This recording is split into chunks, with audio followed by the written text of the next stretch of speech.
बिस्मिल्लाहिर्रहमानिर्रहीम। एक जमात सादून खौलानी रहमहुल्लाह के पास आई और उनसे यह किस्सा बयान किया कि कबीला कितामा के लोगों ने एक आदमी को कत्ल किया और उसको आग में जलाना चाहा। रात भर उस पर आग जलाते रहे मगर आग ने उस पर ज़रा भी असर ना किया, बदन वैसा ही सफ़ेद रहा।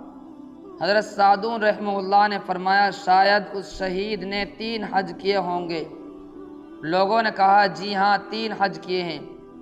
सादून रहमहुल्लाह ने कहा, मुझे यह हदीस पहुँची है कि जिस शख्स ने 1 हज किया उसने अपना फरीज़ा अदा किया और जिसने दूसरा हज किया उसने अल्लाह को कर्ज दिया, और जो 3 हज करता है अल्लाह जल्ला शानहू उसकी खाल को, उसके बाल को आग पर हराम कर देता है।